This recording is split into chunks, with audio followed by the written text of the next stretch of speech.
It's the greatest mystery in literary history. A divisive question with highly contested answers. Who was the writer behind the pen name William Shakespeare? Welcome to Don't Quill the Messenger.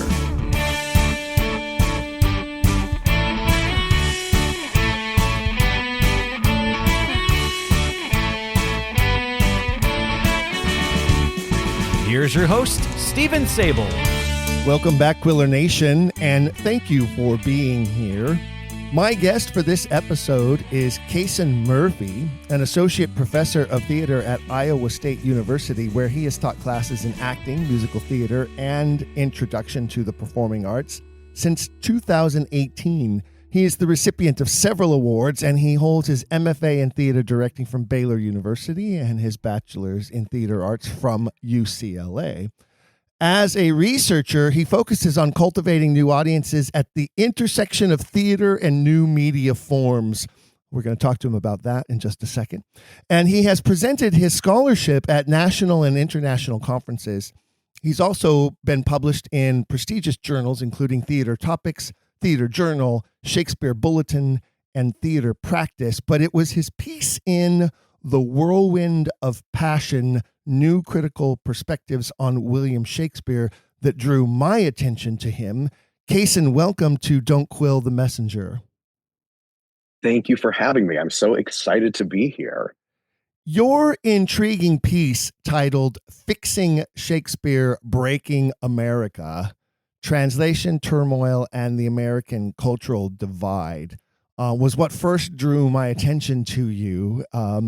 You posit that where the works of Shakespeare used to once unite us, they now divide us. And you call them something closer to a Rorschach test unto which the nation projects its anxieties about race, class, gender, and power. I don't disagree at all, but please explain to my listeners what you mean by that. Yeah, I just have I talk about Shakespeare a lot in my classes, and I just have noticed over the past decade or so that there seems to have been a cultural shift. That it used to be, Shakespeare is everywhere. Shakespeare has infiltrated our popular culture, our stories, our sort of national myths. It has been this idea that in the past, at least, was a cultural touchstone, and everybody from Frederick Douglass to Abraham Lincoln cited Shakespeare as this preeminent genius, and it seemed to be something that across all ideological differences and class structures and even race and gender could be something that we all oriented ourselves around. But I just have noticed that recently there have been these pushes to kind of consider that messing with Shakespeare sometimes comes with like this cultural seismic impact. That, like, if we talk about race in Othello or Titus, or we talk about the gender construct in Taming of the Shrew, or we talk about Jewishness in regards to Merchant of Venice, that suddenly by calling those things out, which I believe that the writer was intentionally doing there, that somehow that makes them more woke or makes them a problem because it's accentuating a difference that is inherent there. And but on top of that, you start to see that Shakespeare's being questioned in classrooms. That in terms of, like, I think a couple of years ago in Florida, there was a high school that was sort of censoring Romeo and Juliet for inappropriate topics.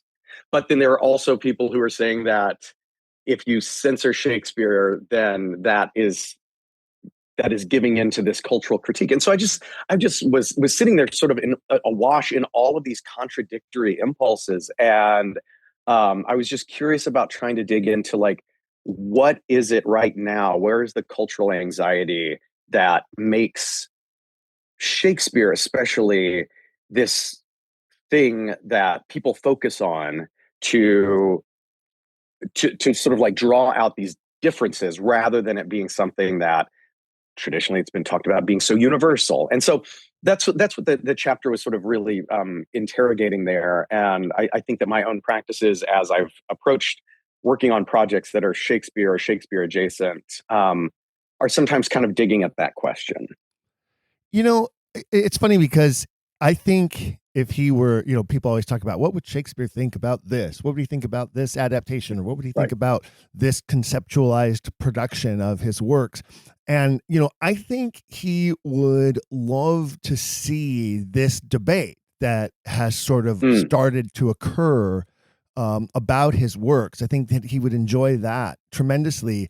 But I don't think that he would appreciate those who have sort of started to use it for their identity politics, as it were. And you asked this question that you say that basically we went from this discussion of why is Shakespeare important and why should we be teaching Shakespeare to sort of this conversation of who does Shakespeare belong to and who gets to claim him. But I do think it's interesting because I obviously, as the host of this program, I believe the biggest question is, who is he? Who is Shakespeare? The writer is more important. Would you say that question would either help or hurt this debate about who he belongs to? I think that's a really fascinating thing. I think that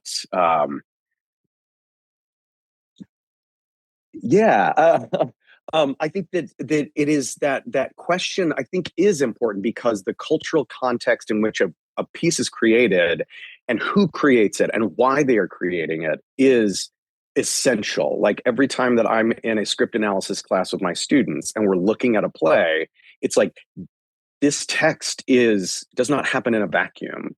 And who is creating it and how, like, who puts the spin on the ball does matter. And then whenever we come back to how then we are receiving, especially these texts where there might be a little bit of gap or question around that context, whether who actually created it, what were the conditions under which it was created, what was it meaning in the moment, and how did audiences sort of respond to it? Anytime that we have some of those gaps there, I think that we want to fill in that imagination. We want to ask that question. We want to sort of like have some sort of sense of, okay, well, so what does that mixing context either allow us or not allow us? And so I think that I agree that whoever we consider Shakespeare to be, I think is a very smart, socially adept writer and would probably enjoy the various permutations of how we've sort of absorbed those stories and are retelling and remixing and recalibrating. But I do think that there is a sense of we have to understand that we can't. If you start to mess with the inherent conditions of the text, then if you're trying to bolt something onto it that is not there or that is a wild conceptual departure, I think that's where some of those ideas fail. And I think that's where people get frustrated, is this question of like, if you're going to do something with it, one, why, and two, what is it? What's the inherent attempt that you are trying to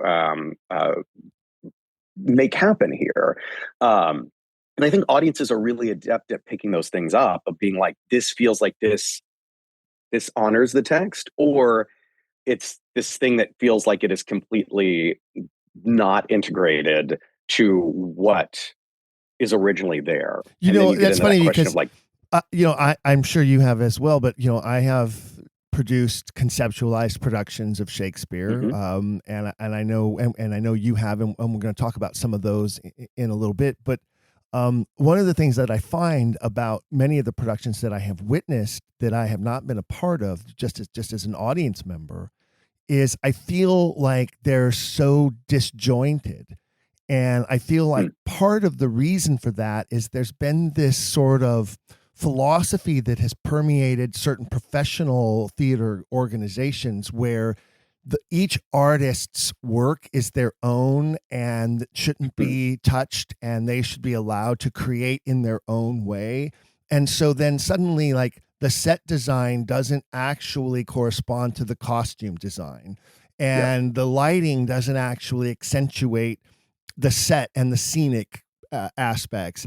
And it's all like just sort of this like hodgepodge of art thrown at a canvas that doesn't make sense. It doesn't have any continuity, because they've sort of strayed away from the idea. And I say this all the time, you know, the theater is not democratic at all. It is a benevolent dictatorship. And I have no problem when I'm running a production saying, I'm the dictator. This is my show and you'll do it my way. And you're either on board with that or you're not, and I'll find someone else who is. And if you don't like to work under those conditions, then don't come work for me or with me, because it can't be independent islands coming together. The audience gets confused. And I think that that's a big part of the problem. Yeah, that sense of cohesion is paramount. Like I work a lot with student actors at Iowa State University, and in a lot of cases, they are looking for that really hierarchical structure. What I enjoy is then meeting artists that I collaborate well with, but I think ultimately everybody kind of looks back up the chain for, you know, whether you agree with the hierarchical model or not. We sort of like are in that moment, and if you have a really clear concept or a really clear ruling idea, I think that everybody likes that because it like pulls it all together. But if you have these independent, like you said, islands that are there, each one of them can look beautiful, but if they don't all connect back to some sort of like clear thought, then it gets really messy. And sometimes you see it where several of the different elements are all really cohesive, and then there's one or two of them where you're like, ooh, somebody was not really paying attention in the production meetings or went rogue at some point here, because no one wanted to hurt their feelings, and they wanted to be inclusive, and equality is important, and don't interfere with that artist's creative process. And but then your show falls apart. Yeah, and it's ultimately about serving that story. And are you then, is the clarity of that information getting out to your audiences or not? And if you aren't willing to hone that blade and kind of whittle away some of the chaff there, then there's going to be some major problems dramaturgically or aesthetically or structurally that audiences are going to pick that up and be like, because I also teach an intro to performing arts class where I have a lot of non-majors in there, and I have them just go out and see things and respond to it. And man, even though they're like, I don't really know that much about this thing, they will come back with some of the most brutal and yet really incisive critiques where they can articulate, this aspect did not work for me. Mm-hmm. And so audiences are really, really, really paying attention in a medium such as theater, where we're putting everything up on a stage and everything takes on heightened importance. They are willing to read all of those signs and signals, and are going to pick up if there are these fault lines in the production process. Now, as an artist, would you say, because I always think that part of the debate about Shakespeare and about writers in particular, and I don't see Shakespeare as just a writer, I see him as an artist, but you're talking about different texts, and you know the circumstances under which the text is written is important, and I absolutely agree.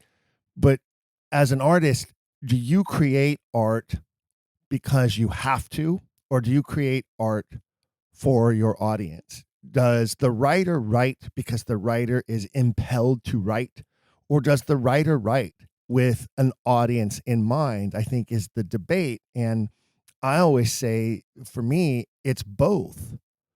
Mm. And I think that that's true about Shakespeare, and I think that's true about Steinbeck, and I think that's true about Whitman, and I think that's true about Dickens. I think that's true about every great writer. Is they're impelled to write, to create their art, but there's always an audience in mind. There's a message they're trying to tell to someone, particularly every single piece of work.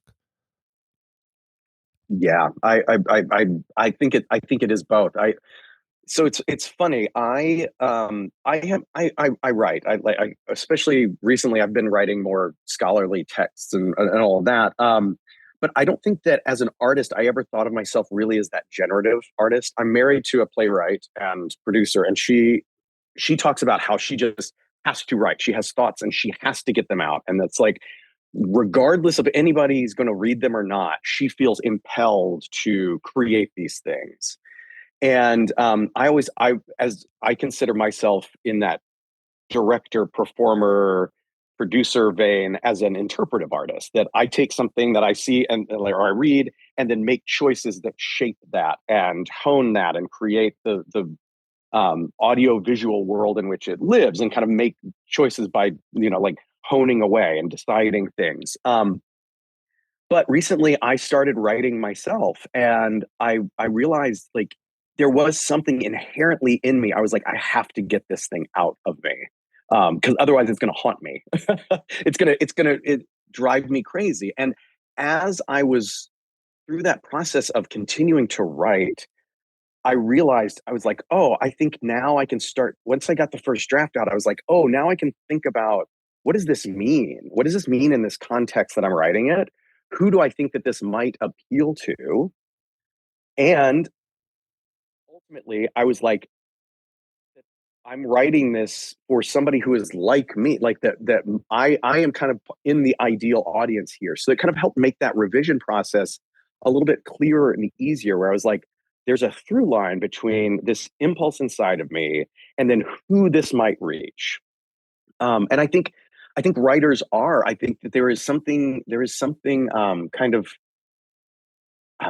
spiritual or mythical, or that artistic muse, that impulse to create something is powerful. But I think really good writers also recognize this is going to land somewhere, and they may not start out writing, oh, well, I'm thinking about the geopolitics of the 17th century, but they're going to they're the story is going to get shaped by that, the things that are happening around them, and the people that it starts to encounter in terms of audiences or other readers. So I think it's a little bit of both. I think great artists, great writers are great artists because there's something that they have to communicate, and then they've got their chosen medium, and then there's going to be an audience at some point, whether or not they know exactly who that audience is. Those three things are going to eventually come into alignment. So could we argue that there's actually sort of a level of narcissism there, that we're actually writing or performing or producing our art for the person in the mirror to some degree, and then that translates into for people like us, for our peers. Like I'm creating for the person who is most like me, who's going to get it, who's going to understand it the way I do. And so we're actually trying to speak to our immediate peer group through the work that we create. Could that be an argument? Yeah, I think that's a really solid argument. And I think that's the beauty then of, as plays or stories, or if you're creating a new piece and other people read it and give you notes, if you are an artist and are willing to kind of take a step back and say, this is just, or for that person in the mirror, or the people near me that will get it, if it's a little bit of artistic navel gazing in a certain way, but it gets it out. But I think then as it meets other people and they give notes and you sort of like let those filter through, then I think it does. The impact broadens a little bit, because then you're sort of like, oh yeah, I hadn't thought about that aspect of it, or oh yeah, I hadn't thought about this perspective, or I hadn't thought. And so I think that's when it goes from being a, a good piece of art to then potentially widening it to being a really great, impactful piece of art. And not every piece is going to be the pinnacle of the form, but I think that then that there's inherently some narcissism in every act of art, because you're saying this thought or this feeling or this observation that I am making about the world is unique because I am going to filter it through this medium, and there's been nothing quite like this before. And it's important So because it's important to me, important. right? Like Yeah, to some degree, this is important because I think it's important, right?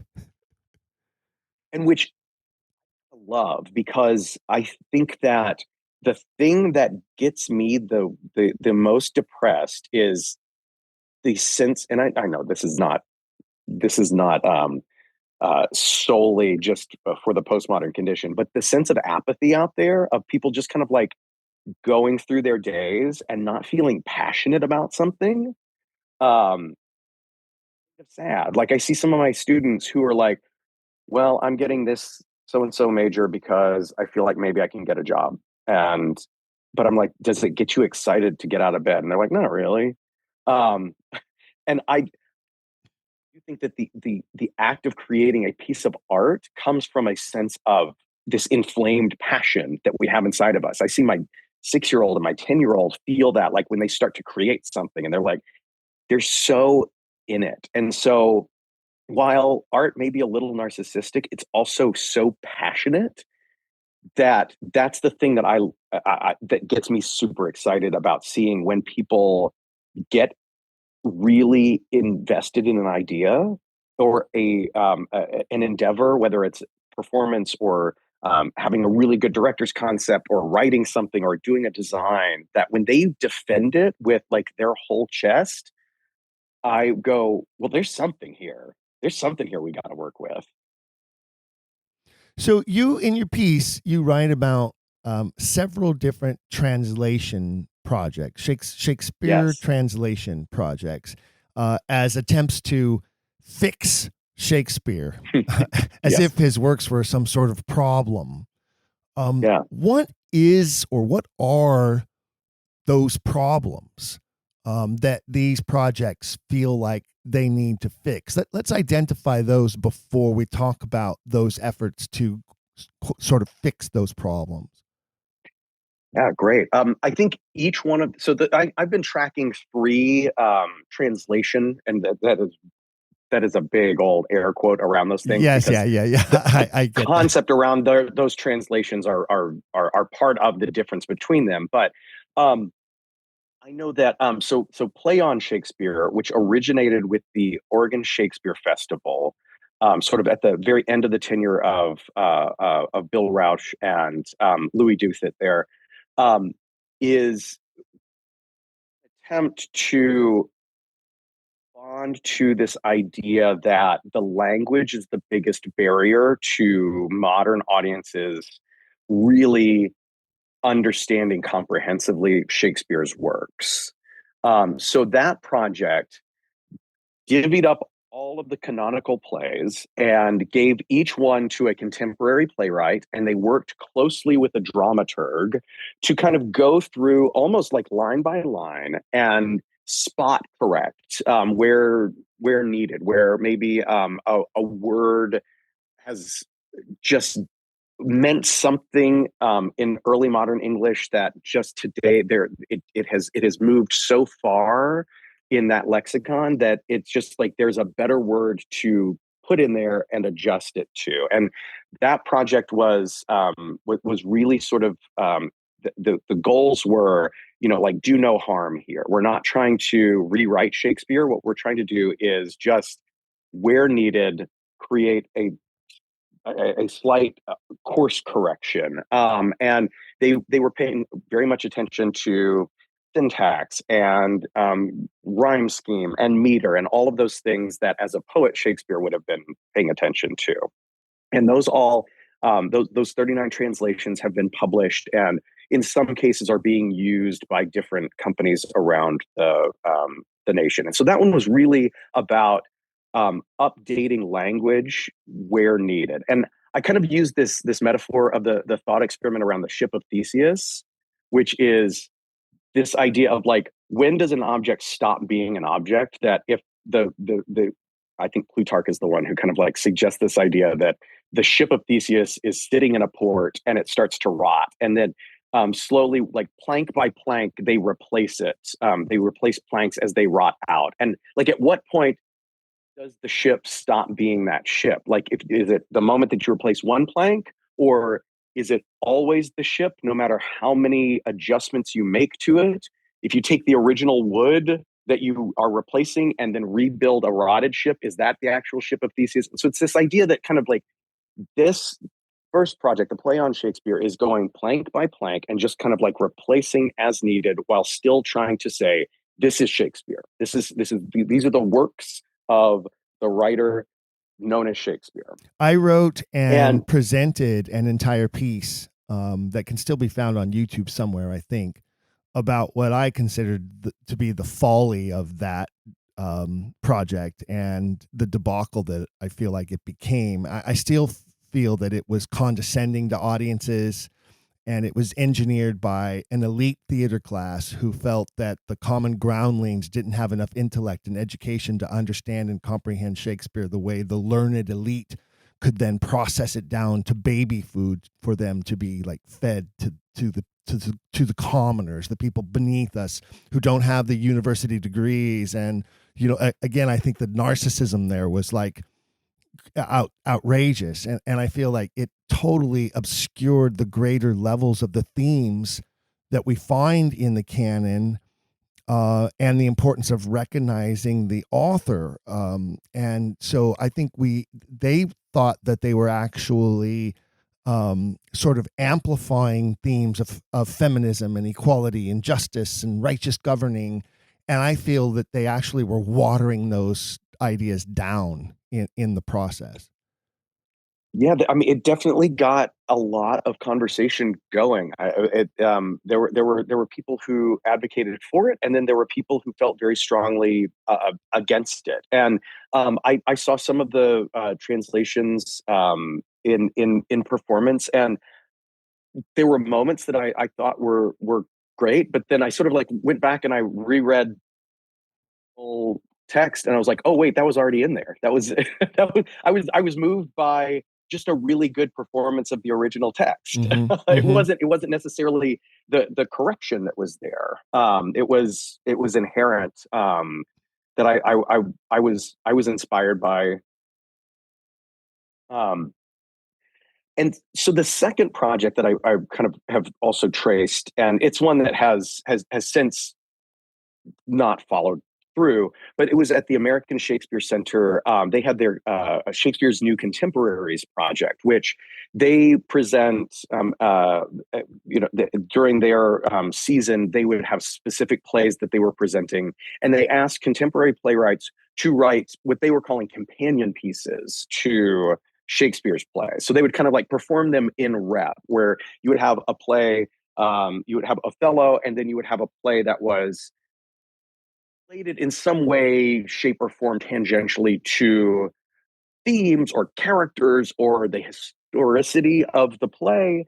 And so in that way, I kind of like likened that to that idea of like building a secondary ship of Theseus next to the original one, where we're not like replacing anything on the original one. We're building something that has some connective tissue there, and maybe looks in shape or form or character or idea, that then becomes like to talk to the plays, but without trying to mess with the original one, but sort of being able to filter contemporary ideas or anxieties or thoughts or questions that might come from those plays. So it was sort of a more benign project there. It was more of a new works development that went along hand in hand with the traditional work that American Shakespeare Center Well, and as you point do. out, and I think it's important for the listening audience to know this, like the American Shakespeare Center sort of brands itself and prides itself on what in the theater world we call first practices, right? Yeah. Where they're trying to do the original works in a way. And I don't know that they could capture it completely, because how do we know? We weren't there, and there's very little writing actually about real Shakespeare performances, but in a way that they believe would have been the Elizabethan or Jacobean way of presenting these plays. So I think that's important to know that this company, who now started delving into sort of these, like, I don't know, companion pieces, let's maybe call them, had that as like their base brand, and the audience that they already had was used to that as their sort of approach to the art. Yeah. Yes, that is correct. And so it's a very sort of like traditional, they talk about doing it with the lights on, I think, is one of the fun ways they talk about, where they've got like lights up, and we're not trying to have this like very formal, distanced fourth wall approach. Like it is very much like rooted in as many of those first practices as possible. And so they've cultivated an audience there that is pretty adept at navigating not only just the language, but like how that language comes alive in performance. And so I don't think that they felt like the need that they had to adjust or critique or change the text themselves. This was just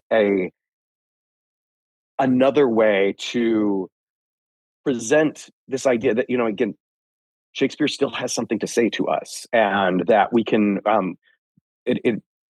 we've got so many pieces that have adapted Shakespeare, or that have used that as an impetus as a jumping off point. So this is just a way to let contemporary playwrights play in that sandbox without having to go in and go line by line and like try to spot correct the text themselves. So in a sense, really keeping within the very tradition of the works of Shakespeare themselves. I mean, who took ancient Greek and Roman plays, Italian novellas, Plutarch's history, Ovid's Metamorphoses, Holland's Head, and just about any text he could get his hands on to translate, steal from, and adapt to the purposes of the themes that he wished to punctuate at the time.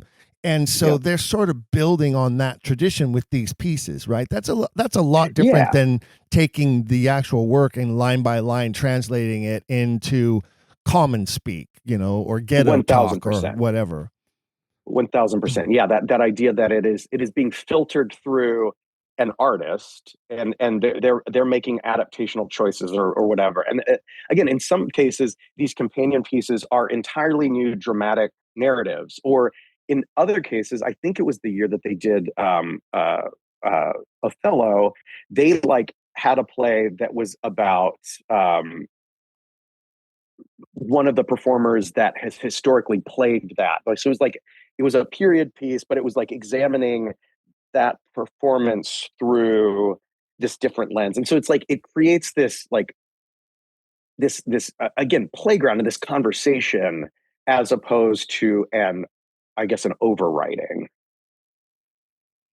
Yeah. And one of the things that you mention in your piece is you say that you feel like they sort of were reminding audiences that, and again, I don't know if we can really use the word authentic Shakespeare, because they're doing what they believe was probably the closest to what it might have been like. And I think that we don't see that very often. And there's some film versions that have sort of depicted Shakespearean performance in the way we think it probably was like at the Globe or the Rose, or those theaters of old, but reminding us that those plays have always been collaborative.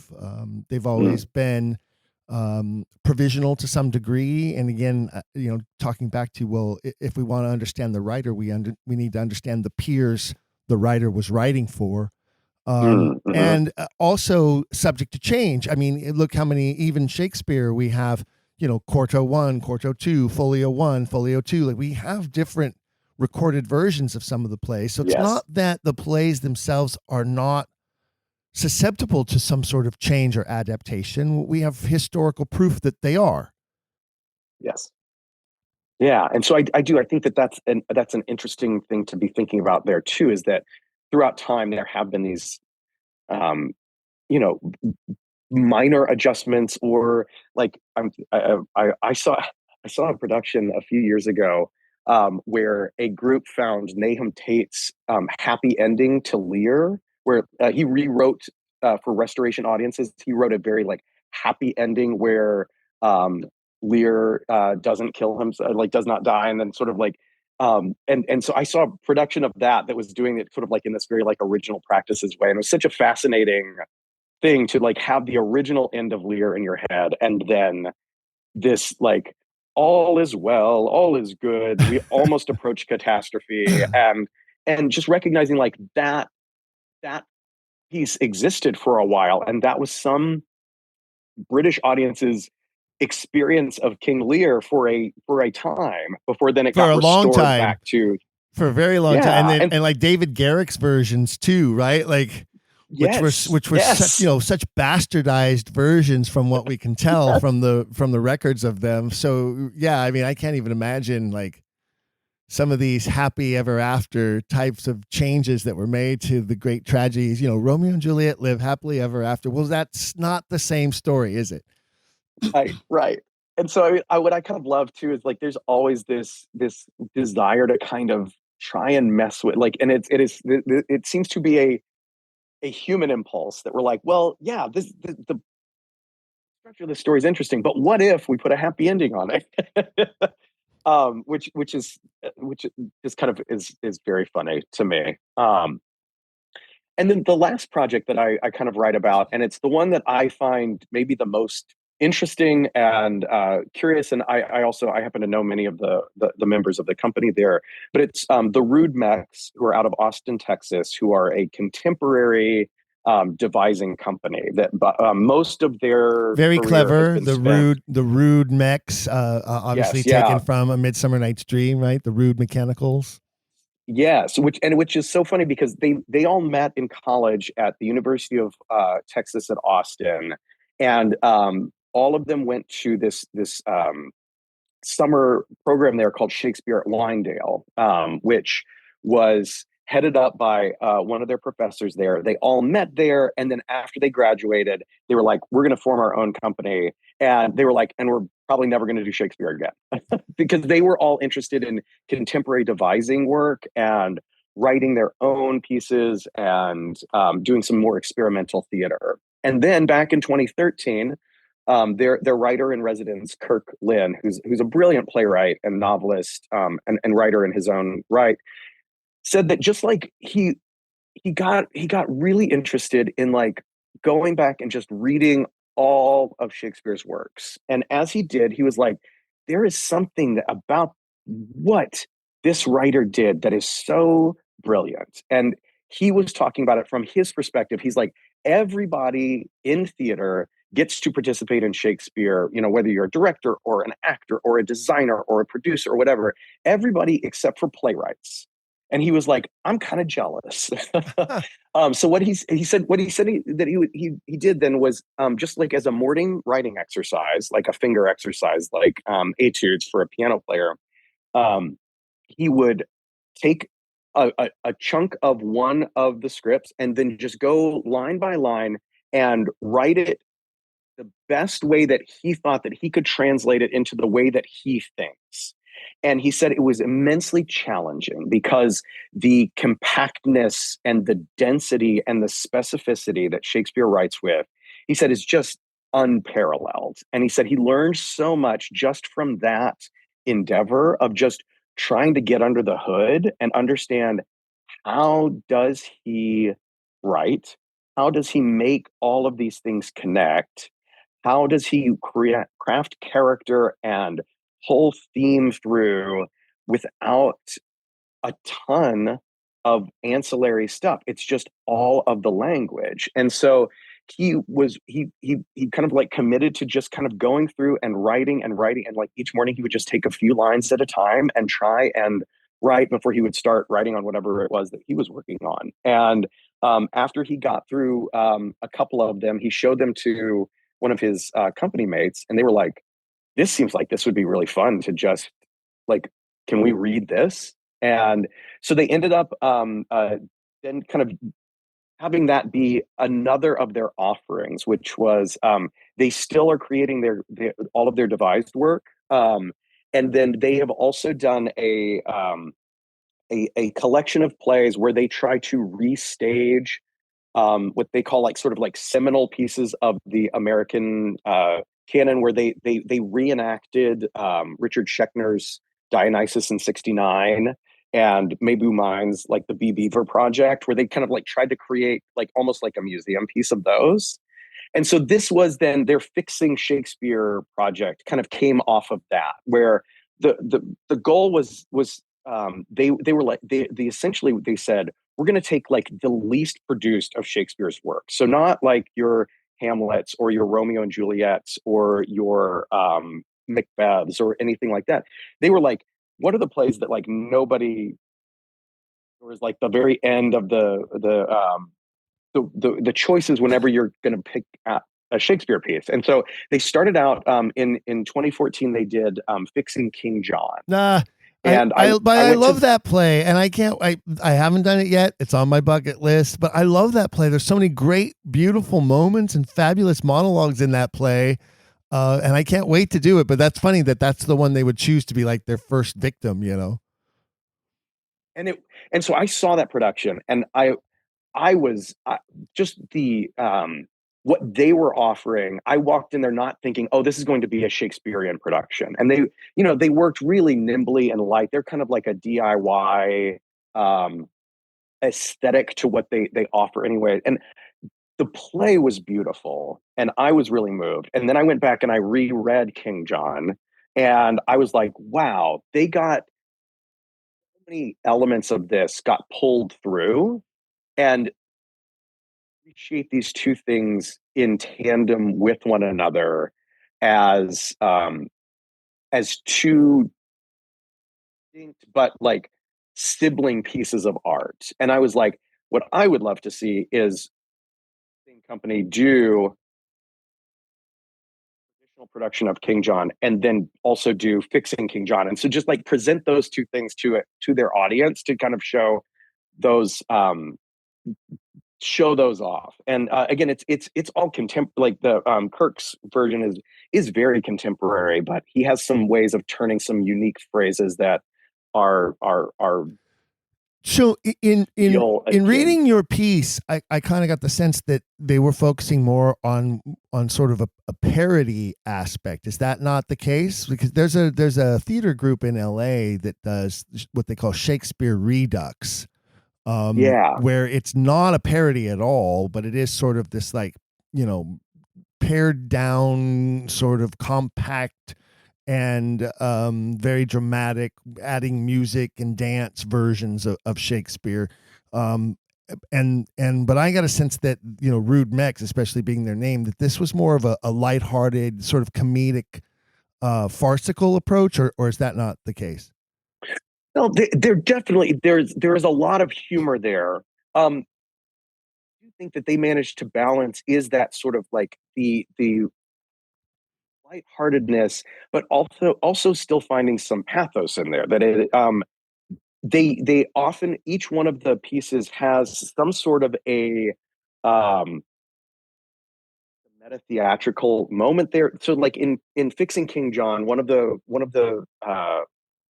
things that they were drawing out is King John's sort of like increasing anxiety as the walls start to close in on him about his own mortality. And one of the things that they did was at the end of each scene where a character was killed, everything would sort of stop, and that person would like rise up and then tell the audience about their, like, if they could die, if they could choose how they died, this is what they would do. this is how they would prefer to go out rather than the way that their character just got killed. And some of them were fun. Like there was one So guy I'd rather not be thrown off of the tower wall. I would rather drink poison or I would rather be in a hot tub with a beer and some of my closest friends. And like, that's the way that I would rather die. Or then somebody was like, I would rather be sitting next to my wife and on our porch overlooking the piece of property that we've got just outside of Austin or whatever. So it kind of like created this really local, immediate sense of it. And that was in performance was really effective. So in a sense, though, doesn't that just sort of prove what we've sort of landed on is that, you know, and especially with parody, I think parody doesn't actually work without your audience having some education about the original text. And if you're throwing in, you know, contemporary and local references, then you're definitely performing for the insider, as it were. So again, sort of, you know, writing for the peer group, the immediate audience that you already have. Is that really reinterpretation in a sense, though? That's a great question. And the Rudes definitely, that is part of their ethos, is that they Kirk often talks about that.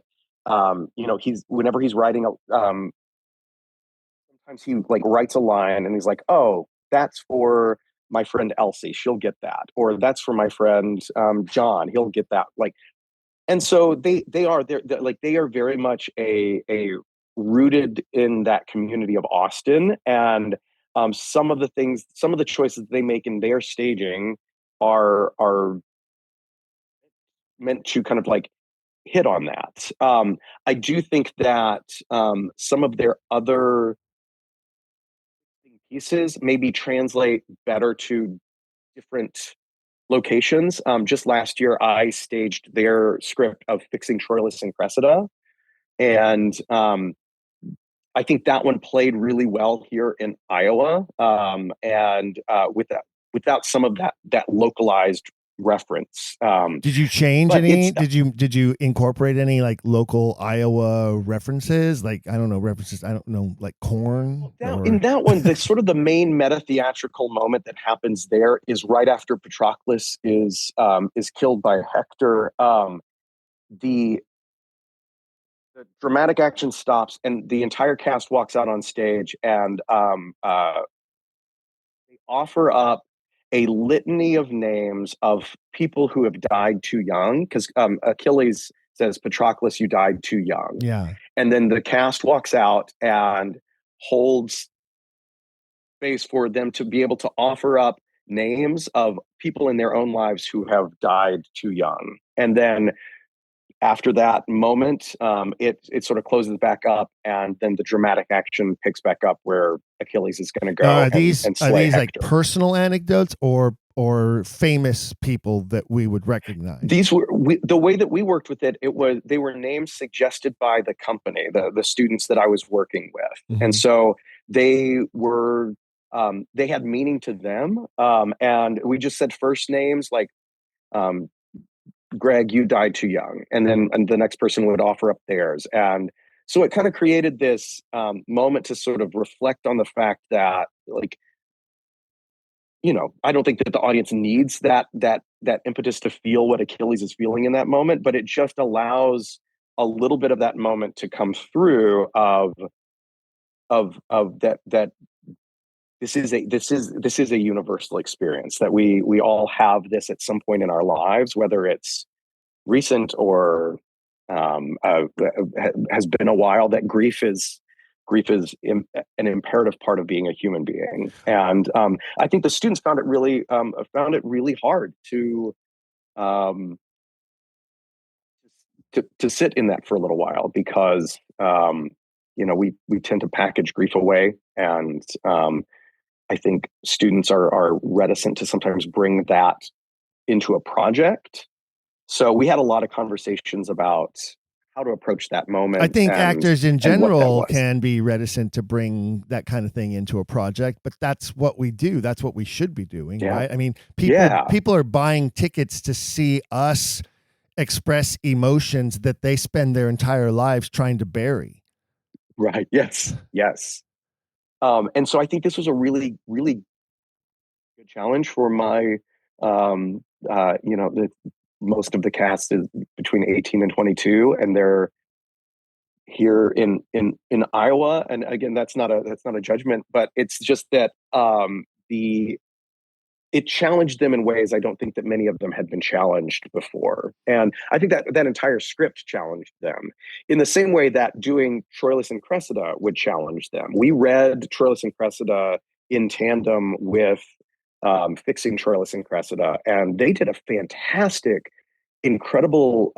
We did some community dramaturgy where the individual folks would sort of like go through and mark where there were changes or adjustments or emendations and we just had like, they were so in it, and there were so many of them that were like, I love being able to read Troilus and Cressida because it's not one that I would have ever picked up on my own. And this project forced them to, and forced them to kind of get into the like grappling match with that text and then what fixing Troilus and Cressida was offering. And I really saw them as we were moving further into the rehearsal projects, kind of like pulling some of that that connective tissue through. And then I had a couple of students who were just like, well, in reading Troilus and Cressida, I now found my next like monologue for the next time that I need to do a Shakespeare piece, because this one really spoke to me.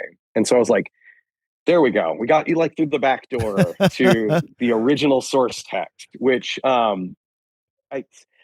know that it's a difficult play. It's it's one of the one we would call a problem play, right? But I think that what your friends at the Rude Mechs sort of came upon there, especially in that moment that you just described with losing someone who died too young, is that's obviously what the author intended there, is for the audience to feel that mutual pain. Because in his life, obviously, the people around him all knew someone who had died too young, whether it was they had died of the plague or they had died of some malady that medicine at the time couldn't handle, or they died by the axe to the throat. Yeah, right. Yes.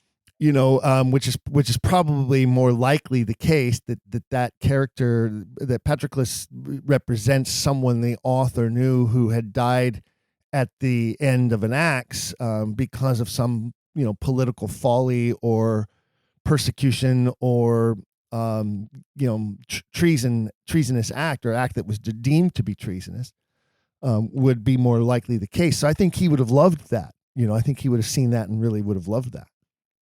Yeah, so it creates this really interesting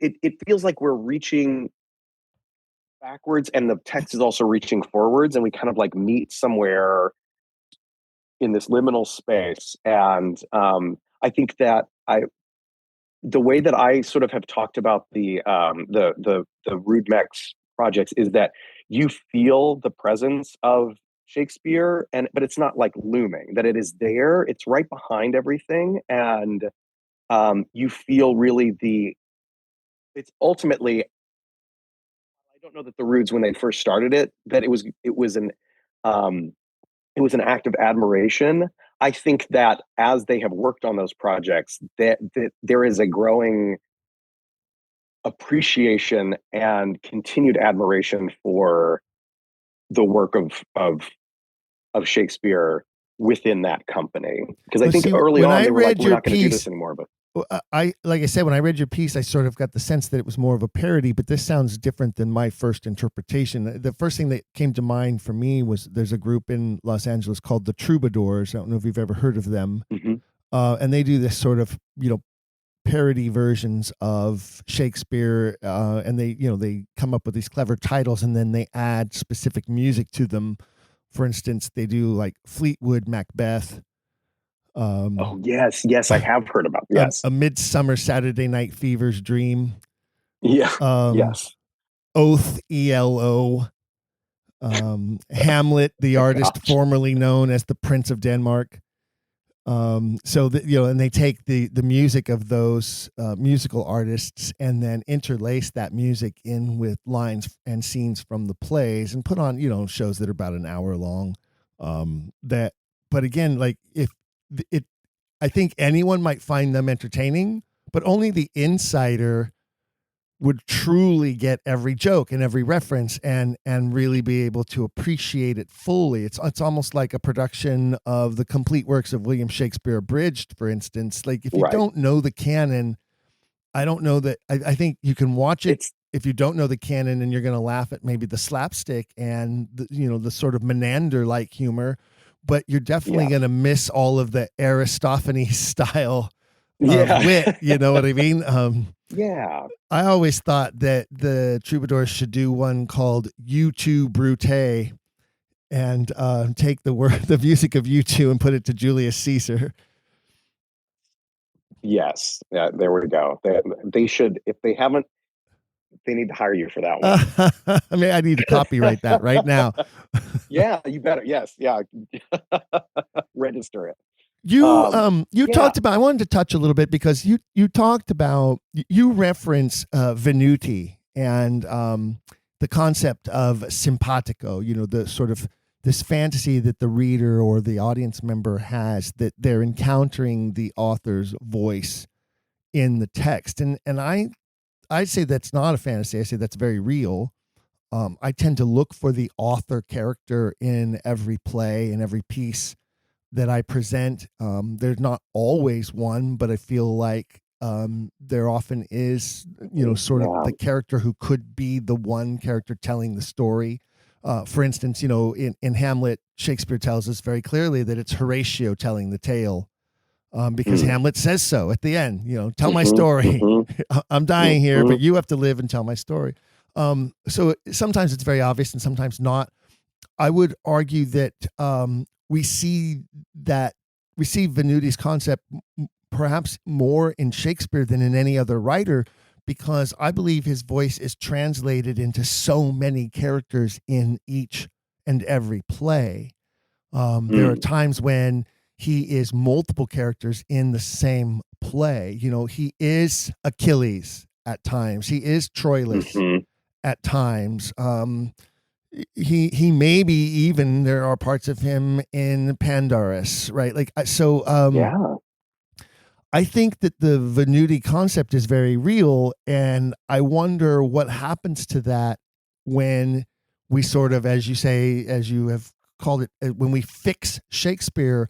Are we fixing his voice right out of the work? I think inherently, yeah. I think that each of those adjustments are going to skew it in some way, shape, or form. I think that in terms of the rude mechs, I'm thinking like Kirk's voice comes through so clearly, and I do think that he has an admiration for Shakespeare, and so is trying to create something that is similar but not at all Shakespeare. So I think that his voice comes through then in that translation, and like I can really clearly tell where he is locating himself in each of those plays. I think maybe the one that gets the trickiest is like the play on example, where it's maybe that those 1,000 little adjustments that sort of take some of that specificity out, because language is all about trying to be as specific as possible with the words that you have at your disposal, and that writers are acutely aware of the lexicon that they are using to create a character or to voice an idea. And so I think inherently you're going to, if you start to mess with something, you're going to dislocate where that author's voice is, and the more that you dig into that, the more that's going to get displaced. And I think your point is so spot on. That I think one of the powers of Shakespeare is that there does seem to be this recognition, this humanity that's imbued in all of the characters, that we hear those arguments and those thoughts and the presence of the author in each one of those at various times. And so in that complex interwoven um, mosaic of those disparate voices and perspectives and ideas. I think if you start pulling at some of those threads, then it starts to come apart really quickly. Well, and as you point out, there is this great, sort of mythological aspect to Shakespeare. He's very godlike, and Yeah. even worshipped and adored in some circles like that. One of the things that you say I found very intriguing that stuck with me is you say that through the development of this country, Shakespeare sort of became an accidental patron saint of American self-definition. And I think that is so spot on that, from the founding fathers, you referenced Lincoln, you referenced Frederick Douglass, I would argue some of the great American writers, Twain, Emerson, Yeah. Oh my God. also. So I think, ironically, both Twain and Emerson had doubts to the true identity of Shakespeare. But it's not uncommon. As good writers, I think that, they're writers. They know, they're like, I've got some questions here. Right. And the thing is, though, there are those who have astutely pointed out and some who have sort of pointed out and not realized that they were sort of making the argument that Shakespeare cannot be what we've been taught to believe he is, because of this, fantasy of a fixed original Shakespeare is a sort of a modern invention, that you argue is designed to stabilize a canon that was never really stable. And throughout history, we've actually seen Shakespeare be claimed by just about everyone and anyone. Yeah. Even the Third Reich claimed that Shakespeare was actually German. The Nazis said he was one of them. Like, it's kind of crazy. Like, wild. Yeah. Like, what about Shakespeare? But that just goes to show you that when you have this sort of vague cloud of mythology, that people can sort of turn him into anything they possibly want him to be. And I don't think that that's doing a service to him or his work either. Yeah, I agree. Right. Because again, that it then feels like that there's an agenda that somebody is pushing by kind of claiming, and this is kind of what I talk about in my article too, is like, whether you're on the left or whether you're on the right, that like it's sort of being welded as a cudgel against whatever. It's that, and at a certain point, then that means that there actually is no middle ground there. Like, if you're saying, well, you're just making him super woke, and he was really woke, or he's that it's oppressive, he's a tool of colonialism or whatever, that like it just kind of then becomes this cultural miasma that takes away from the fact that this was a person, this was an artist, this was a person who had an idea, had ideas writ large to express, and who was writing in a specific context. And that because of the brilliance of this writer, these ideas seem eternal and evergreen, in the way that some writers just manage to capture something that is true about the human condition. That I think that ultimately pulls away some of the power there, because it doesn't mean anything if Shakespeare belongs to every single group and they kind of use it against another group. Because I think, I'm trying to remember, there was my wife had referenced this at one point. There was a book where somebody talked about the Dumbo effect, where like children watching the movie Dumbo, whether they were or they were the bullies, they would like see themselves in Dumbo, and that it's like this weird thing that we all sort of glom onto something that feels appropriate, where we go, I see myself in this thing, which I think is a testament to the power of Shakespeare, that people from all the way from Frederick Douglass to the Third Reich can see something in his writing. I mean, that's pretty extreme. That's a giant bell curve, isn't it? Like extreme bell curve. Yeah. So I think that there is something to that.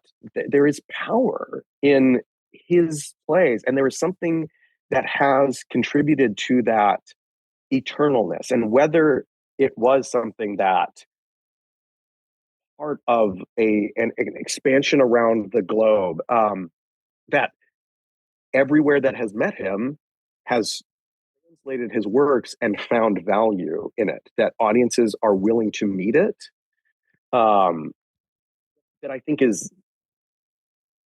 that's the more important thing than who or what most closely aligns with the most of his plays or his works, or that you can count in your corner. Well, and if you look at your examples of the Rude Mex, and then you look at your example of American Shakespeare Center, you can actually see, I believe, sort of a reflection of what Hollywood has always done with Shakespeare. I mean, you see, we have famous films like Twins, or 10 Things I Hate About You, or She's the Man, Big Business, The Boys from Syracuse. West Side Story is probably like, one of the most famous adaptations of Shakespeare ever, right? So I think in that sense, that's sort of, paying an homage to the works, to how wonderful these plot lines are. And in many cases, it's really just the plot line that's being taken to make a film like that. And we know that, well, that's exactly what he did. A lot of his pieces come from Italian novellas and ancient Greek texts. And so, we know that he certainly did his share of stealing, as it were. So in that sense, those storylines become universal, and perhaps were so before he decided to touch them.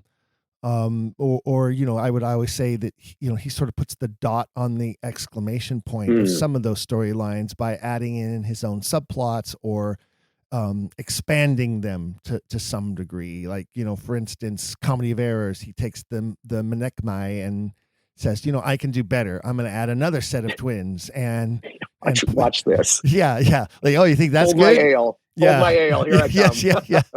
Hold my flagon of Rhenish and watch me work. I'm not even certain that some of his works weren't written in wine because he ran out of ink. Like, well, this wine stains the parchment just as good. Good here. So in that sense, I'm okay with that. But with the idea of like, well, we need to translate Shakespeare for the masses is one of the things that sort of, raised the hair on the back of my neck. Would we translate Mark Twain's Huck Finn and remove the dialect because it's offensive? Would we change the Southern settings of Tennessee Williams and place them in, the Eastern Seaboard? Would we dare to cast an all Hispanic production of A Raisin in the Sun, or set Don Quixote in feudal Japan? I think that there's this idea that, well, those stuffy Shakespeareans get their feathers ruffled because Shakespeare is sacred and we're not allowed to touch Shakespeare. And what I would argue is, well, wait a minute, what makes Shakespeare so open to interpretation and translation and conceptualized performance when so many other art forms and cultures and stories and writers are like taboo, do not dare touch them? I would say Shakespeare actually has been the most open to interpretation and definitely conceptualized performance. I myself have produced several conceptualized versions of Shakespeare. I don't mess with the text. I find a setting and a place and a flow through that I think that you can place on the text as sort of like window dressing that demonstrates how universal it still is, and gives concept to an audience that makes them go, oh, I want to go into that world and see this story in that world. How do you feel about that? Yeah, I mean, I feel like isn't that the point of a dramaturg, right? Like the doing the dramaturgy to understand the text, and to then hopefully you trust your performers and your director and those interpretive artists to make choices that communicate the intention and the specificity of the language to your audiences. Certainly like adjusting the setting or the conditions of a Shakespearean text. There's something different about that than having to mess with the text itself, because I think that, even though it's over 400 years old, like there's still a lot there that we can glean just as is. And I don't think that we necessarily need to adjust or pare down. Because if you're going to do Shakespeare, then do the text as it is. If you want to do something else that is inspired by or an adaptation of, have at that. Like then you can create something that, again, can sit next to it, but that it doesn't have to be. I think that ultimately the language is the language, and the language is the thing that has persisted, and the language is the thing that Shakespeare truly had at his disposal in his time, because we don't have a ton of fanciful sets or fly rigs or anything like that. That it's like the language is the medium, and the moment you mess with that, it becomes, I think, then it starts to become something else. You have characters who literally paint the scene with words for us, right? Because of that, because they didn't, they weren't doing major scenery and time and place, and of course he was, crazy about, well, we're going to go from here to here, we're going to bounce from there to there, and you almost need I feel like in some productions, like for instance, Antony and Cleopatra, you almost need like rack card girls to walk across the stage. It's just, this is where we are now. There's like 12 different settings in that play. And which is one of the reasons why it's so difficult to produce, because it's like, oh God, now we're in Egypt. No, we're in Rome. Now we're over here. No, now we're at the shore. Now we're over there. And it gets ridiculous, in fact. So I've always thought, well, the only problem with that is it would add a layer of humor to the play that doesn't really. It probably doesn't exist. No, that doesn't work. But you almost feel like you need like maybe a flip chart. I don't know for that play. Tell me about like your favorite conceptualized production that you've been a part of or that you've produced, and then tell me about one that's still on your list that like, I've always wanted to set this play in this world and see how it works. Okay, great. I've got two of those on mind, but the one that I think is the most that kind of is the most interesting is that during the pandemic, like a week after everything shut down, I saw an audition for a production of A Midsummer Night's Dream that was coming out of a group out of Tennessee, and Iowa is nowhere near Tennessee. But what it was going to be this idea of this production that was going to cast actors from across the country. And then we were going to use sort of like the fairy magic logic of that play to kind of present it. It was a truncated version of it that mainly just dealt with the rude mechanicals trying to get together and rehearse a play and all of the things that plagued them. So we had 13 different actors in 4 different states. And the technical director of it figured out a way to sort of like layer our Zoom screens into a mise en scène, essentially, that created that sense of we were maybe all in the same place while actually recognizing that we were not. And this was just like right in those first couple of months, right after everything shut down. And it was so much fun to find these people, and we were rehearsing a play that I don't know if it was ultimately our end product was really any good. I think it was fun, but it was very sort of DIY, amateur. Somebody's dog made an appearance. I was playing bottom. Not animals on stage. No. I know, right?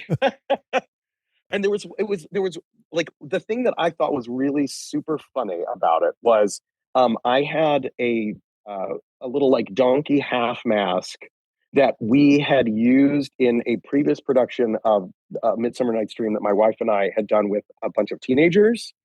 And so I was playing bottom, and I got to like reprise that piece of costuming. And there was one moment where I was laying and I had my feet just out of frame, and then the woman who was playing Titania, her husband was just off camera, and he put his feet in the frame so that it lined up where it looked like my feet were right next to her face, even though we were in completely different states. And I was like, that's fun. That was a fun moment here that kind of gave that sense of liveness and play and collaboration that I think we were all desperately lacking in that moment. And so I have really fond memories of that. It felt like we were all doing something without going completely crazy. I was trying to run all my classes online during the day, and it was just a nice place to go, even virtually, to go and do something theatrical with a like-minded group of people. Creating afterward. art in the face of insurmountable odds, right? Like just Yeah, sure. it was really, really inspiring. And again, like many of the pandemic projects, like, does it stand the test of time? No, probably not. But it, in that moment, it meant a lot to all of us. And I think that that we were all really passionate about it. And that the idea that we were talking about in terms of passion and something coming about out of that, like, I just need to create something right now.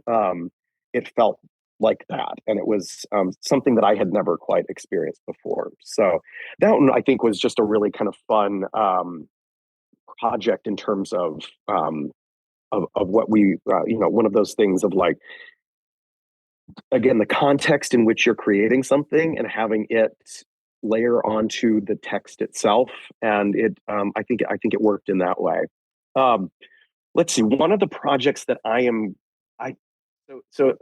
guess I can put this out there without being too too precious about it. So a few years ago, I read. Don't keep it close to your vest.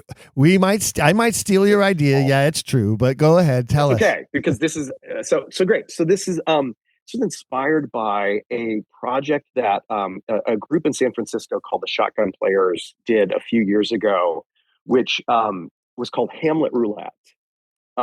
They basically had, I think it was 8 performers, and they created tracks of characters so that there are 8 actors that all of their tracks, you kind of get the major dramatis persona of the piece. And then they would draw at the top of each performance, they would draw which track they were going to perform. And then they would have 5 minutes to get ready and then go out and do it. And the director who kind of helped coordinate all of it, he wrote a really interesting book that was essentially about this idea of like failure and risk and attempts to do something that is seemingly impossible. And talking about like through that process, it was just an inherently hard project to do. It was taxing. People were both excited about it and completely frustrated by it. And so I've been thinking about that. I was like, that just sounds like an interesting project to do. But I was like, is there a better play? Like, Hamlet is one of the greatest pieces of literature to ever exist. And the characters in that play and the language provides such a challenge. But I was like, is there a better play that sort of embodies this idea of fate and risk and the idea of, I love the quote about theater being a combination of chance and contingency. And so I've been kind of like through Macbeth and thinking about Macbeth roulette and what would that look like? Having the 3 weird sisters at the top, and they have a cauldron that has people's names and roles in it, and pulling those out at the top, and having sort of like 6 tracks of characters that kind of get you through the major action of that play. And so each actor would learn all 6 tracks, and that would kind of be the hardest part of rehearsal, is making sure that each one of them felt equally secure based on what they might draw at the beginning of each of those. It sounds like a really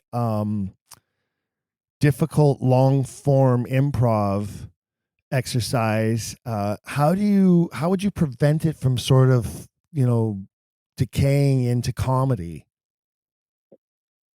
That's a great question. I mean, I think that's like working with the actors in just being as really specific as to the circumstances of these characters as possible, and so that there might be an initial or whatever, if a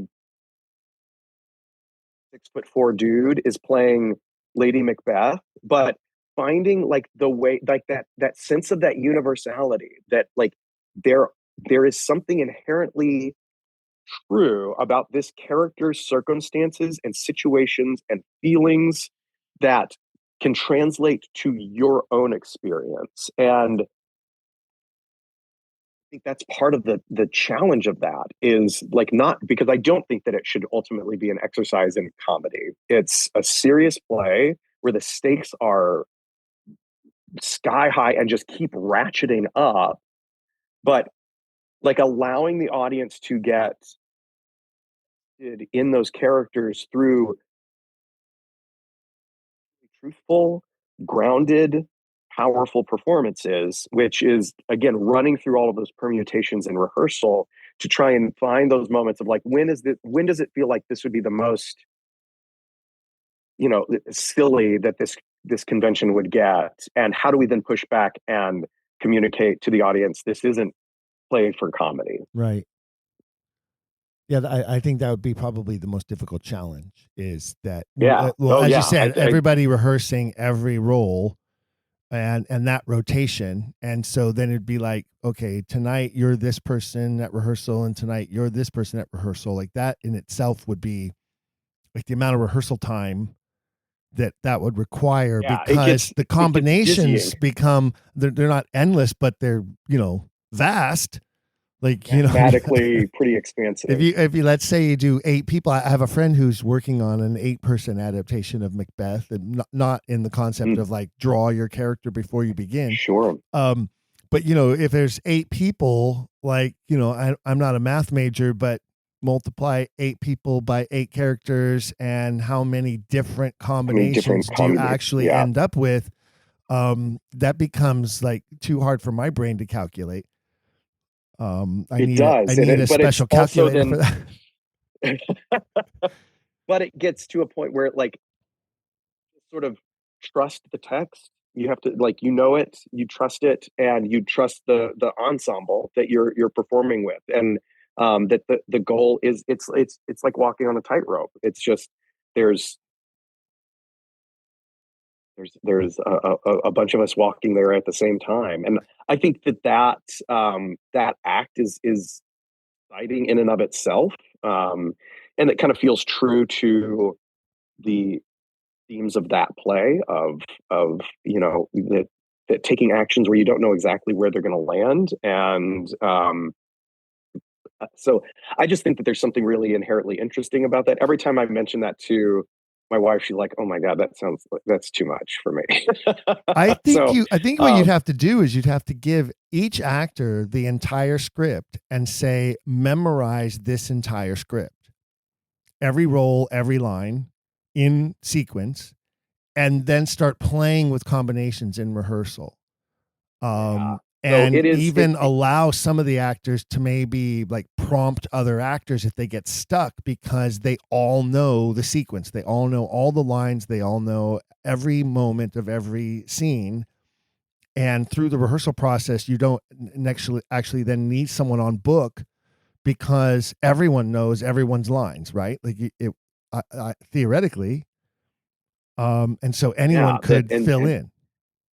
Yeah. And how do they help keep the endeavor forward? It would take a company of actors that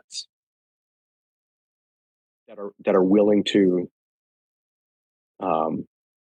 to be pretty brave and bold and well, if you end fearless up doing and it, please invite me to a rehearsal, because I would love to, I gladly. would actually love to watch the process. I mean, obviously we'd love to see a performance of it, but I would, be more intrigued by watching the process and seeing them, how they overcome the obstacles necessary to make it work. You know what I mean? That would be really interesting. Yes, I wholeheartedly agree. I would recommend that if you put this together, you also get somebody who's skilled with camera work and sort of turn it into a documentary as well.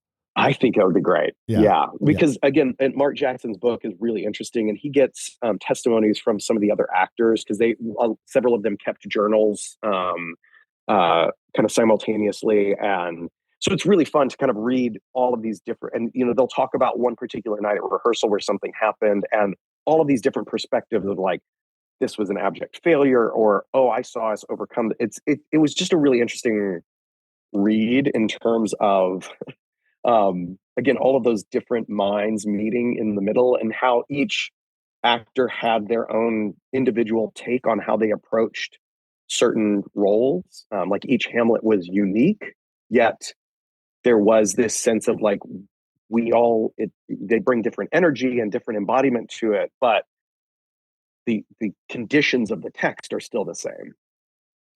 So I think it would be a fascinating thing. And I do think a documentary would be an incredible idea. So, well, it'd be great for other actors to study and watch and learn from, certainly. So, you could even turn it into perhaps like a master class. Yes. Yeah. Like of some sort. Can we produce this again? Or is how do you approach a project like this? Or okay, but what about taking a Shakespeare play? Let's say, so, in Hollywood, they do this all the time, right? We mentioned some of the film adaptations of Shakespeare plays, but there are also filmed versions of Shakespeare plays where they take it and set it in a different period or a different time. There are famous ones. There's the probably the most recent Much Ado About Nothing, where they just filmed it at was it Abram's home? I forget who it was, but they're like, we're just going to meet this guy's house for 3 days and film this play in modern dress with modern settings, but use the Shakespeare text. There's the famous Midsummer Night's Dream with Kevin Kline as Bottom, which is sort of set at like the turn of the last century. And the Richard III with Ian McKellen, where it's like a sort of like Third Reich nondescript fascist army. Sure. There are plenty of modern setting productions of Macbeth, being in modern dress. Probably the most recent was Denzel Washington, and he's wearing, fatigues and army boots and that kind of a thing. Very common for that play. What's one that if if I had my druthers, and money is not the object. Like you have the budget to do it. Okay, I've got it for you. This is one that I have also tried to convince my wife to go in with me on. So I grew up in Arizona, and they have some down in outside of Tucson, they have like the Tombstone Western kind of old West village setup. I think that what would be a really interesting sort of wholly immersive production would be to take Titus Andronicus and put it in essentially an old West town. I would call it Rome, Texas.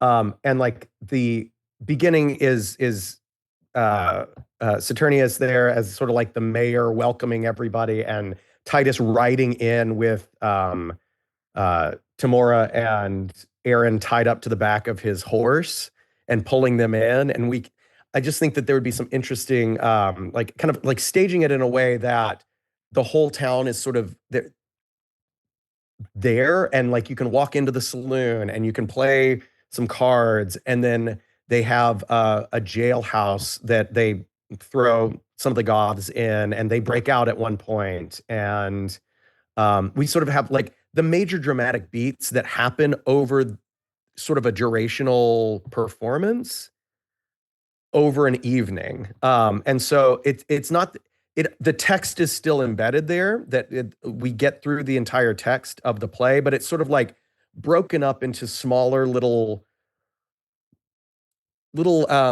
almost like promenade things, and you can kind of wander around in a way almost like a Sleep No More-esque type immersive environment, but it's like an Old West town. And I have a 90-minute cut of that I think probably would lend itself well to that type of setting.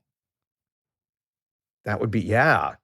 And so like that you have the entire story that happens, but we get these sort of like finding it where it sort of overlaps with some of those Old West tropes, and like the various acts of violence then kind of have weight and stakes, but the audience is sort of there intermingling with these other characters. Okay, so that's kind of my big high concept. I have a similar one. I've actually done Titus Andronicus as a vampire story three different times, and it actually works extremely well. And all you have to do is change references to the sun to references to the moon. Like you literally just change sun to moon, and change day to night, so that people aren't wondering, well, why are vampires talking about the sun and the daylight? And that's the only textual changes you really have to make at all. Rome is full of tigers, and tigers must feed. Is one of the lines from the play. Beautiful. Yeah. And the way I said it was the vampires are the Romans, and the Goths become vampires because they get converted. And the symbolism is truly there. The Goths learn how to kill and destroy because the Romans teach them how. That's brilliant. In the play. But I've always wanted to do one that is the Romans are the U.S. cavalry, and the Goths are Native American Indians.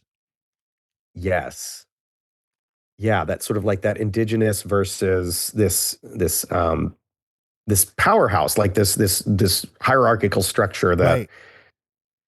And the Romans teach the Goths the Romans teach the Goths the power of sacrifice to their gods, the power of revenge, the eye for an eye concept, right? And then the Goths just take it to another level with the help of Aaron. And of course, it would make plenty of sense that you could have Aaron as sort of an escaped slave who is with this Native American tribe. So I always thought that would make an interesting layer on top of that play. That's fantastic. Yeah. But that would be so expensive costume wise. And then, you would obviously be in a place where you'd have to find enough Native American actors to play those roles. Right. So that's one that I've always been sort of on my list. As far as Westerns go, I did As You Like It as a Western, and I'm doing it again next year. Fun. It lends itself so perfect. I mean, it's a pastoral play. No other play references like goat herding and hunting deer and all of that the way that As You Like It does. And I just convert the Forest of Arden into a saloon. Yeah, that's delightful. Yes.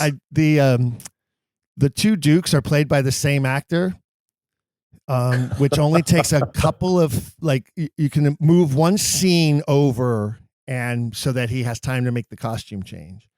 And I always dressed the evil Duke Frederick the Usurper, as sort of the Lee Van Cleef character. Yes. And then in the Forest of Arden, Duke Senior, the deposed Duke, I dress him like John Wayne, the Duke. It's the Duke. It's the like Duke himself. Yeah, it writes itself. It writes itself. There's not there you go. A touchstone is like the rodeo clown. So that works exceptionally well. And then one I've always wanted to do that I am going to do it. I'm doing it in 2027 because I'm going to do these two shows together. I'm doing As You Like It as a Western, which is a reprisal of a concept I've already done before. But this new one I'm doing, and it's probably not even original, but it's something I've always wanted to do. And I'm doing Julius Caesar in 1930s mobster Chicago. Ooh, yes. He's the Don, and it's a fight for who's going to control the family, as it were. Succession, yeah. Yeah. Ooh. And the assassination scene, they're going to have stiletto switchblades to stab him to death. And then Brutus will pull his 45, his sidearm, from beneath his suit jacket and deliver the coup de grace. There it is. So that's my plan. Great. I gotta have some Tommy guns in there somehow. Invariably, of course. Yeah. But yeah, like what a sumptuous world to kind of like take that story into. And you don't have to change a word. No. It's literally just taking Shakespeare's text and play and dropping it into a different time and making sure that has continuity and making sure that it makes at least enough sense to the audience that they go, okay, yeah, I'll go into that world with you and watch this story unfold. Those are these conditions of these characters, these power struggles are eternal. Like we find ourselves coming back into them time and time again. And so that's like a really good concept there. Just kind of highlights that we, history may not repeat itself, but it certainly rhymes. Well, there's a famous line from Cassius right after the assassination where he says, and I'm paraphrasing here, but he basically says, we will never know how many times this story, this day, what we have done will be retold in places unknown and in accents unheard, right? So like different tongues, different languages, different settings, this story will live forever, what we did here today. And Shakespeare knew that to be true, or he wouldn't have written that line. But I believe those men knew that to be true, in 33 BC too. Yeah. I mean, and really and truly, like, think about if there ever was an author insert there of knowing, like, these stories are timeless. These stories are eternal. These conditions can, like, show up again and again and again. That's just a really beautiful line and a beautiful thought from the writer. So now, before we wrap up, I would be remiss if I didn't ask you, because we sort of touched on it a couple of times in the conversation. And I'm getting a sense that this is not a taboo subject for you, but how do you feel about the authorship question? What do you believe makes the most sense with regards to this great genius of a writer and the works that have been passed down to us? What peer group was this narcissist writing for as he looked in the mirror and hoped that his words would have an impact upon those readers, that audience?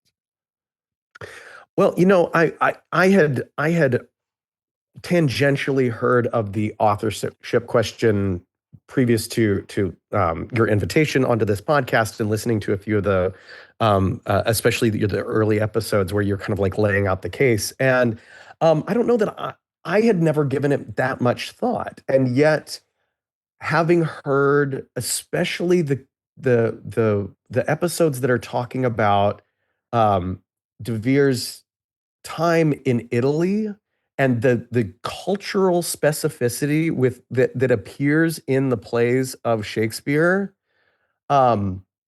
it does just feel like way too coincidental to not acknowledge the fact that the breadth and the depth of knowledge that is evident in the text, the various texts of the Shakespearean canon, certainly points to somebody other than like the William Shakespeare that we know. And so I am going to continue to keep listening to episodes of the podcast. I've worked my way through, I think, the first season, but I think you might have converted me.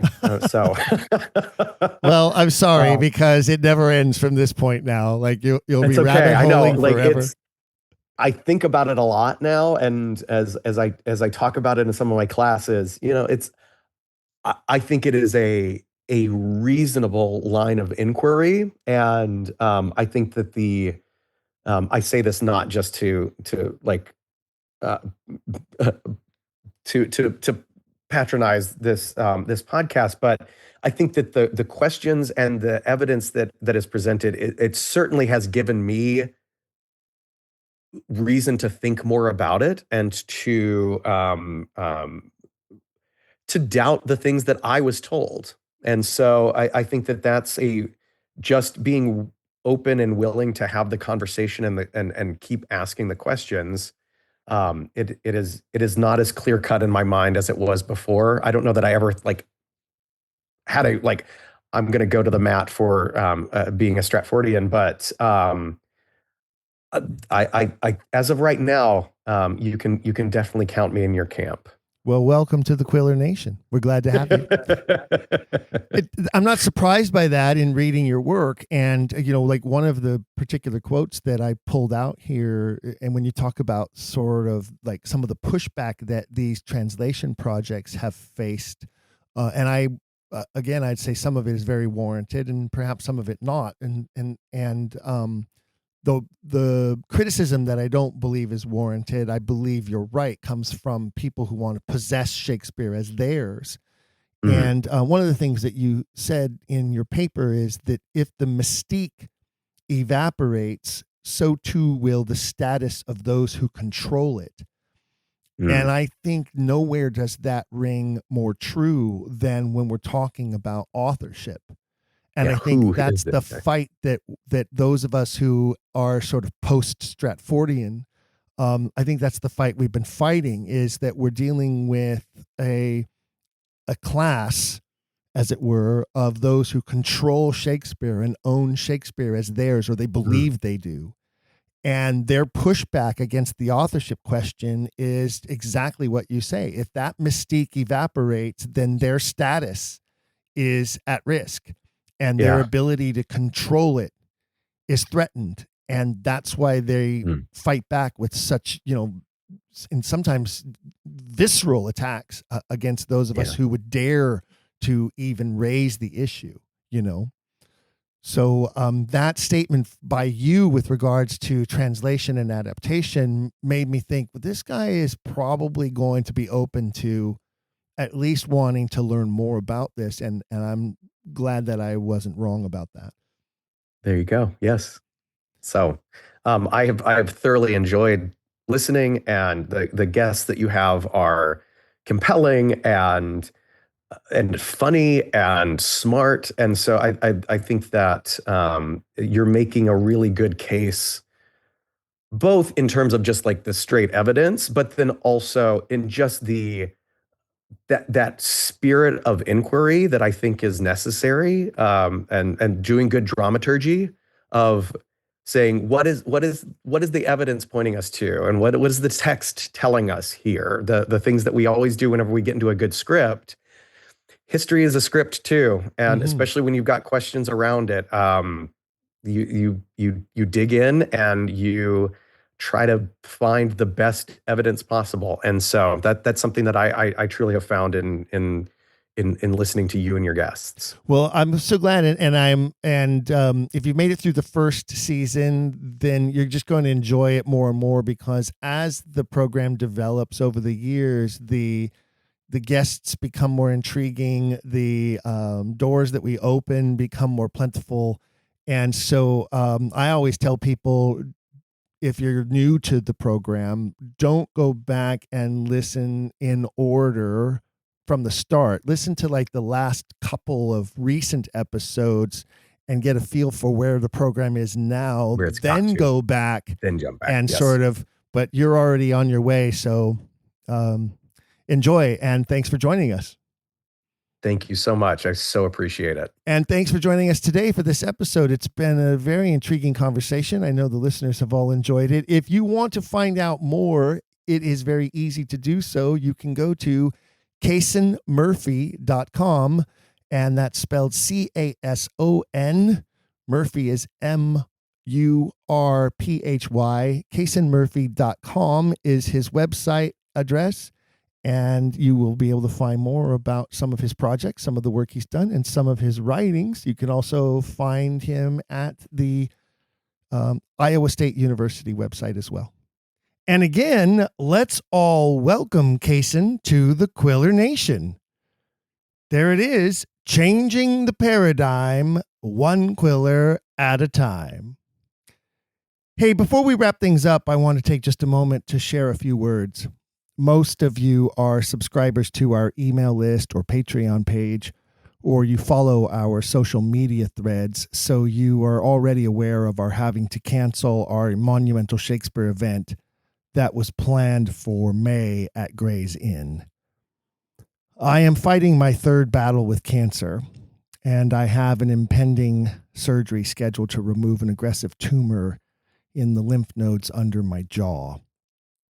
Most of you know I underwent surgery last August to remove a carcinoma tumor from my tongue. And at that time, they were certain they had successfully removed all of the cancerous tissue, but it turns out that it is now formed in the lymph nodes directly beneath that original side of my face.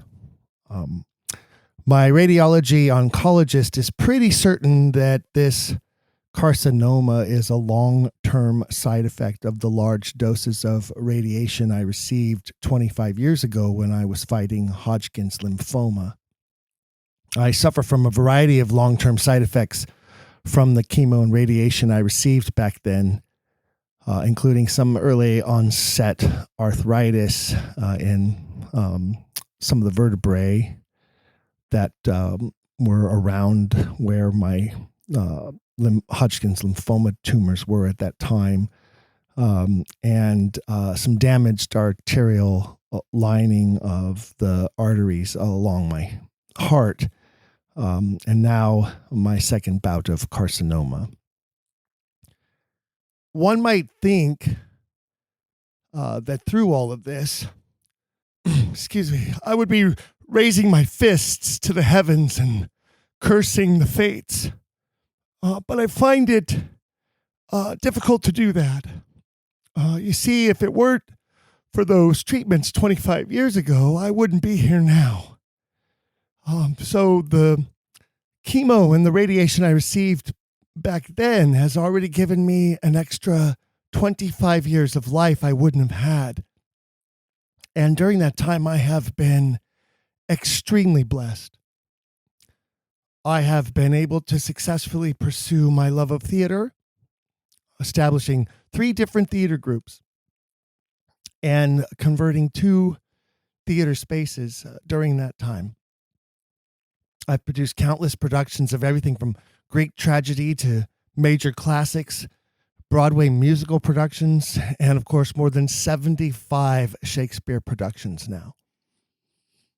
Through all of that, I have been surrounded by some of the most magnificent and creative people you could ever hope to know, including my fabulous wife and partner who has been with me the last 15 years.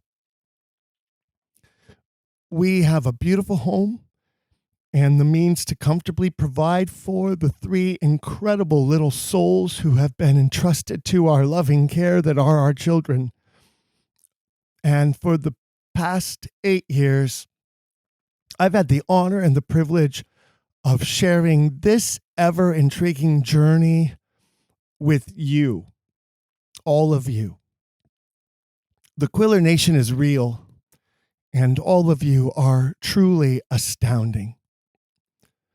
Since releasing the announcement regarding my current battle, so many of you have sent me messages of comfort and encouragement that my heart is full and my spirit is overwhelmed with gratitude.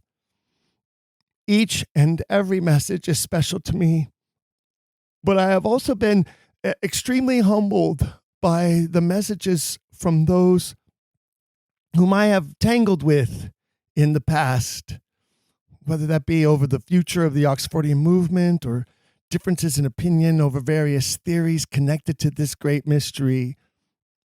But so many of you have demonstrated such size and strength of character to rise above those differences and share with me your words of grace and love and encouragement.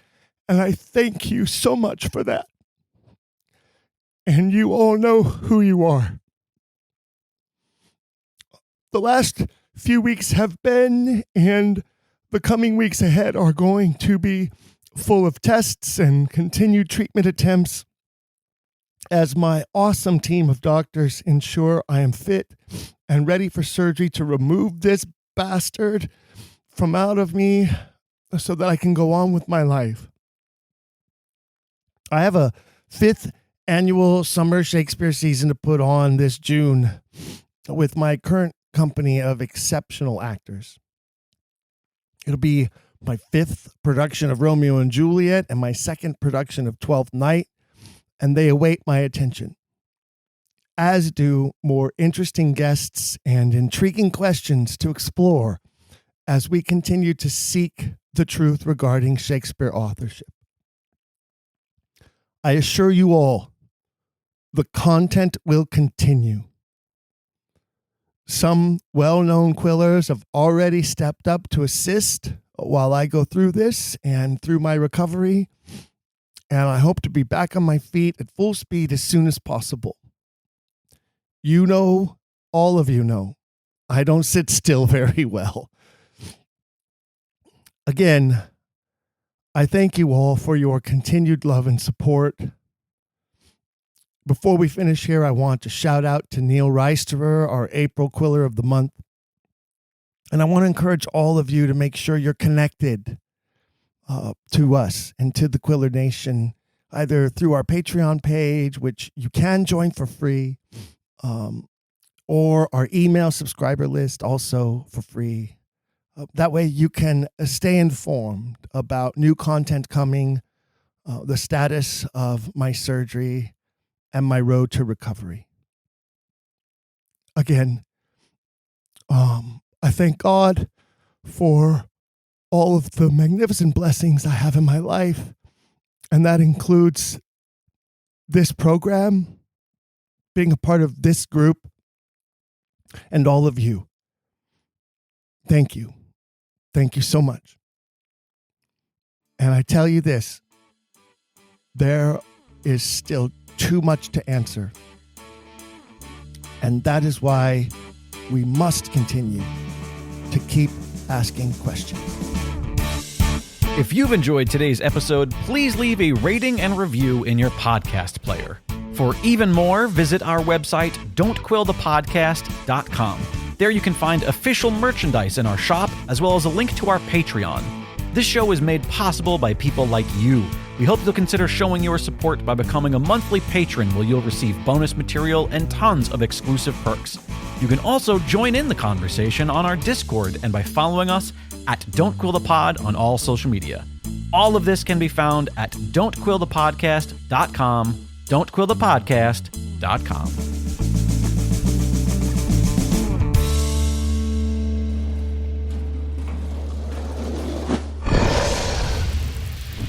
Dragon Wagon.